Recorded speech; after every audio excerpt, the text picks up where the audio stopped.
Hey guys, it's Reagan and welcome back to another video. Today's video is going to be my August wrap up. Now for the month of August, I don't think I ignored my TBR more this month than I have like in any other month possibly since I started BookTube. I think I've read one book that was on my TBR for the month, so good job, Reagan. That being said though, I read a lot of books this month I really enjoyed, and truth be told, I sort of just fell headfirst into a huge mood reading period of time. I wanted spooky, atmospheric, gothic, magical, fall-leaning stories, and I just truly could not get enough of them. In total, I read 6 books this month, and I'm about halfway through a 7th book. Not bad, given I didn't read for a total of 2 weeks in the midst of this month when I was getting married and on my honeymoon. But without further ado, let's go ahead and dive right in. Starting off the month, the first book I completed was Spells for Forgetting by Adrienne Young. Happy to report that this was on my TBR, and for the most part, I really enjoyed it. This book is like a deeply atmospheric, very moody, very angsty, small town tale with also hints of magic and like a legacy of witchcraft.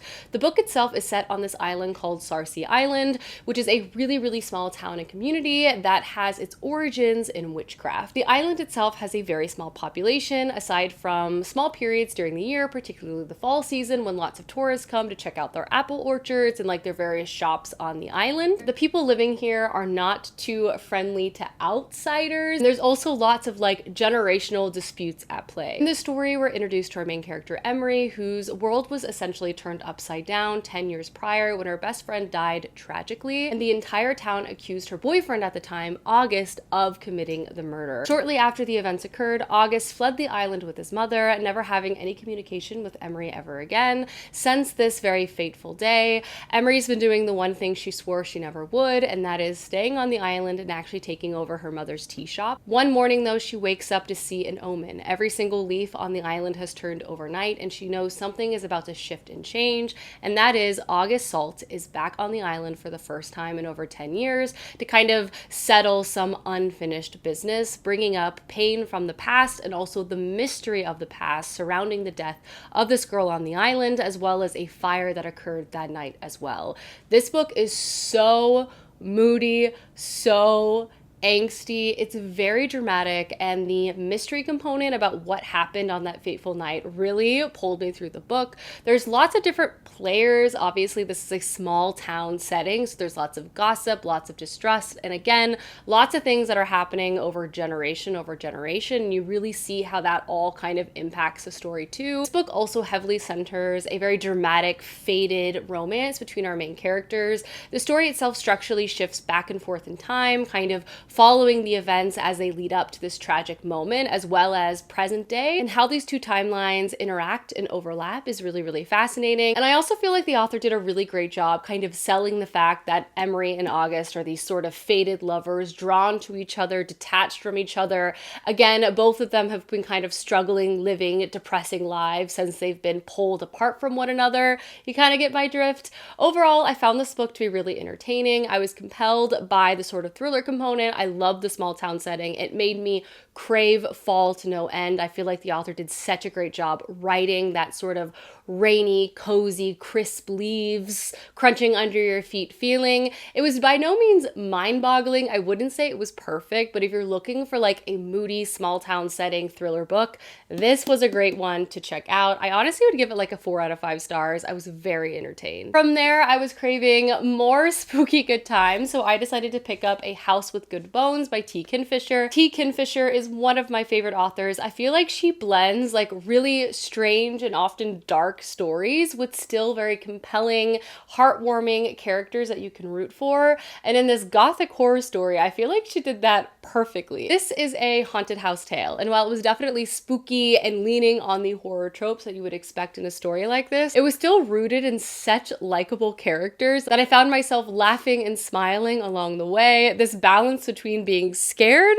and being delighted was was an interesting one that I feel like T. Fisher walked very successfully. This story introduces us to our main character, Sam, and at the beginning of the book, she gets a phone call from her brother telling her that mom seems off. And Sam works as a bug etymologist, and after her dig gets canceled after they find human remains, she has a few months off. So she decides to travel back to her mom's home, check up on her because they're actually super close and she loves her mom. And when she arrives, she quickly agrees that something seems off. Their family home is no longer full of color and life. The walls are white. It's stark and austere. Her mom also seems very anxious and jumpy, and elements of her personality are also changed. The longer Sam stays in this house and begins to spend time with her mother, she also realizes that something with the house in particular seems off. This book is short, but I really enjoyed my time reading it. First and foremost, Sam as a main character was great. She's hilarious. I loved reading from her perspective as she was kind of deciphering and investigating what was going on in this house. She is a woman of science. She is an entomologist. And I also really loved how much T. Fisher included her passion with bugs in this book. I always feel like she creates such likable, interesting, and unique main characters you can root for. But again, because our main character is a scientist, struggling with the idea that a haunting could exist in this world was one that obviously created a lot of dissonance inside of her. So I felt like that element was interesting. I also adored the mother-daughter relationship present in this book. It honestly reminded me a lot of the relationship I have with my own mom. Their playful back and forth, the love and care that exists between these two characters was just really lovely to see. But obviously, let's talk about the horror. Obviously, I'm a chicken, so it doesn't take much to scare me, but I was compelled and spooked out by a lot of different elements of this book, but I really appreciated that it was balanced out by the lighter moments. I don't know if cozy horror can exist, but I feel like if it could, this would definitely be an option, if you know what I mean. It's just under 250 pages as well, so honestly, it's a quick read. I feel like this is a great spooky fall pickup, especially if you love this author. I was really charmed by this book, which I wasn't necessarily anticipating when I picked it up, and I would also give it like a 3.75 out of 5 stars. The next book I picked up was another one I just decided to grab off my shelf, and that was A Deadly Education by Naomi Novik. This is a book that I've had for a lot of years now, and this is the first book to the Sholomance series. It recently wrapped up, and I think because of that, I decided to move it up my TBR. I didn't really know what to expect when I read this, but I enjoyed this book so much, from the concept to the setting to the characters to the writing style. I flew through this first book, and spoiler alert, also read the second book this month as well. But to take a step back, the Sholomance series is set in a place called the Sholomance, which is a very, very dangerous magic school. In this world where magic exists, there's also very dangerous monsters that sort of roam the land. The most dangerous time in your life is when you're a kid full of magic, but also not being able to actually harness or use that magic in an effective way. So parents, as a solution, kind of ship off their kids to a place called the Sholomance, where they can all live together in like a warded area and train. However, though, the Sholomance is still super, super dangerous. Only 1 in 4 kids actually survive to make it through graduation. But if, for example, you didn't go to the Sholomance, you have like a 1 in 20 chance of surviving in the real world. Every single day, these students are studying, trying to get better at magic, while also trying to survive various monster or mall attacks. This results in lots of kids making various alliances, and also results in situations where rich and powerful families or individuals a part of like very strong magical enclaves have a huge upper hand over like independent kids. And a lot of privilege and deals also result in this, and it's kind of like a Lord of the Flies situation within the school itself. I also want to note that there's no teachers at the Sholomance. Like, the school is kind of this living, breathing entity, and it's kind of like the kids in the school like working together to like get through their education. It's a really interesting concept. In this book, we're introduced to our main character, Elle, who's an independent student who's been kind of just trying to keep her head down and make it to graduation herself. She is a self-declared loner. She hates spoiled enclave kids. She's not really looking to make friends or connections. She's just looking to survive. She also like purposely puts up a wall preventing her from making any kind of connection, which is a big part of her character arc throughout this entire series. Elle also is hiding a huge secret, and that is she has like world ending magic. Her power is so strong that really the only spell she's ever delivered is like world ending spells, but spells to like fix simple things like her bedpost or to tie her shoelaces, she doesn't really receive, making her everyday magical education very, very difficult. And obviously she wants to keep this power under wraps for a variety of reasons. Everything sort of gets turned upside down though when she befriends an individual called Oron Lake, who's kind of the hero of the school. Everything sort of begins to play out from there. I really enjoyed this book. First and foremost, I loved reading from Elle's point of view. She's funny, she's endearing, and despite how hard she tries to make herself as least likable as possible, she is so likable, and watching her begrudgingly like make friendships, open herself up to companionship, being accepted, and also like confronting the privilege and all of these things that exist within the school kind of head on and in her own way was such a interesting story to read. There is so much screwed up with the Sholomance in the magical world, resulting in this terrible like dog-eat-dog world within the school itself, and a lot of that is confronted throughout the story. The magic and the lessons are also really interesting to read, and again, Elle roots this story so well. The plot also balloons in such a fascinating way. I read the first one so quickly, and it ended on quite the cliffhanger. So then from there, I immediately picked up The Last Graduate, which is book 2. I somehow misplaced The Dust Jacket, but I might have even liked this book more. I loved the exploration and the expansion of Elle's character. I loved the side characters that are introduced within this world. I also think a lot of the topics and themes that are explored, which is essentially a bunch of kids confronting the complacency of violence that the adults of this world have just decided is acceptable, seeing kind of the transformation of different perspective and watching people connect and also be in conflict with one another throughout the series is just so interesting. And again, all of this is taking place in this very isolated Sholomance setting. There's lots of exploration of trauma and again, privilege. I don't know. I've just really enjoyed this series so far. Also, the magic concept, which centers around language and spells, I thought personally was very cool. I really enjoy Naomi Novik's writing. I've really enjoyed the Sholomance series so far. It was a bit of a surprise for me. I wasn't sure how I was going to feel about this.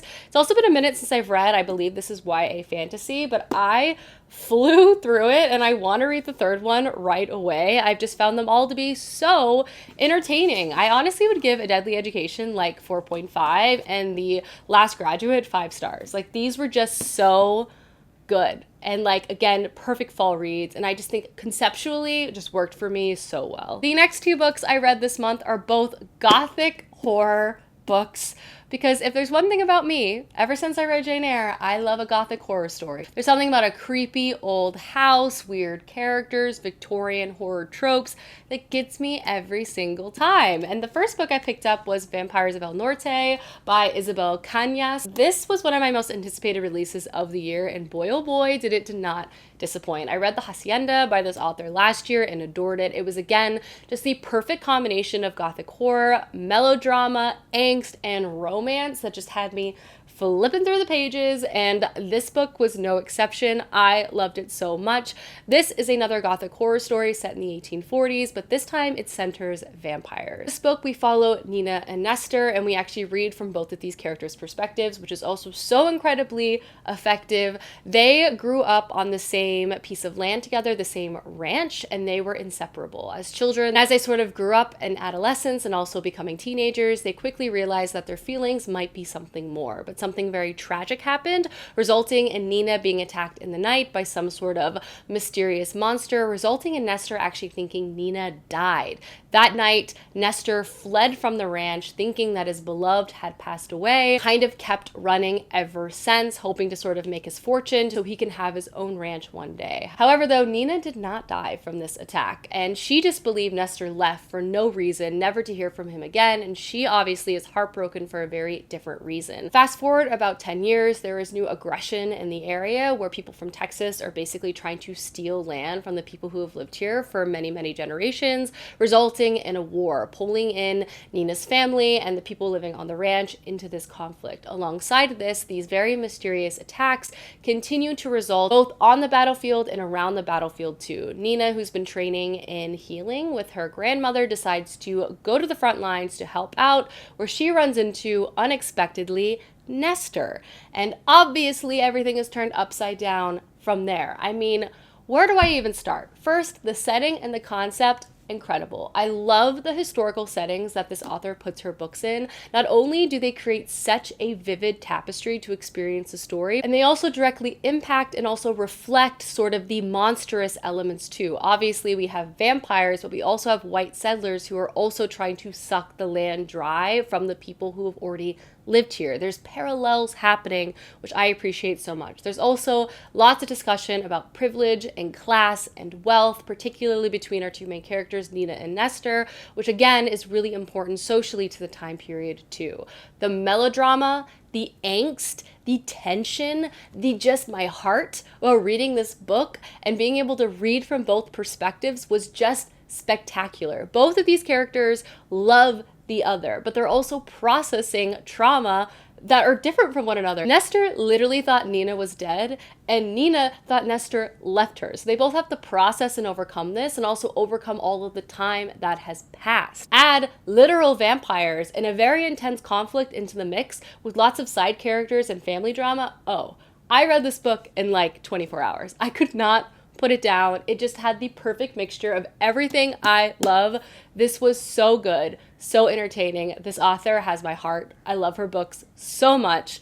5 out of 5 stars. I might even like this more than Hacienda. I wish I listened to it on audio because I bet it would have been even better. But the perfect fall read. I love gothic melodrama.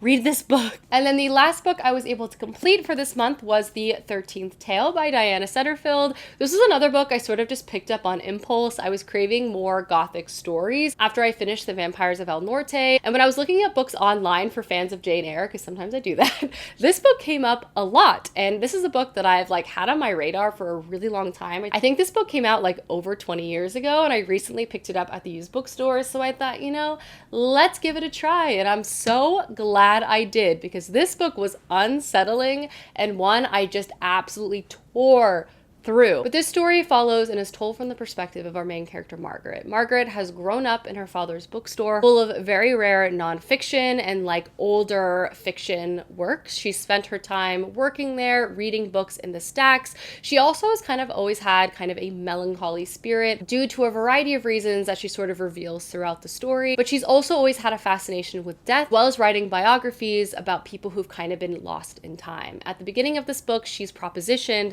very surprisingly by like the world's most famous author named Vida Winters.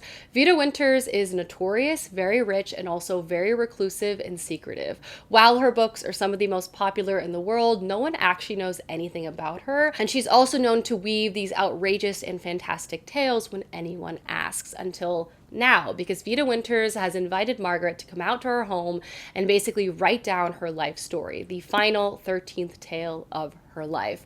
Margaret, unsure of what to do, decides to go and meet Vida Winters, and she is kind of immediately, just like the reader, drawn into the mesmerizing, dark, confusing tale that is Vida Winters' life, and boy oh boy is it a gothic horror story of the ages. We are quickly swept up into a tale of first generations past, introducing us to strange, rich, disturbing characters of her life. And soon we also meet two twin girls who grow up in a very strange and peculiar situation. We know the end, but we don't know the middle and how we got there, and that's sort of how the story unfolds before us. We, the reader, and Margaret sort of become obsessed with this story, falling head first. We follow Margaret as not only she's listening and transcribing the story, but also trying to make sure and see if it's real or not. Concept of truth is a very elastic one, especially with Vida Winters. We visit her childhood home, we meet other characters, and wow, the story really knocked my socks off. It's full of so many different gothic tropes, very disturbing ones. This book is dark.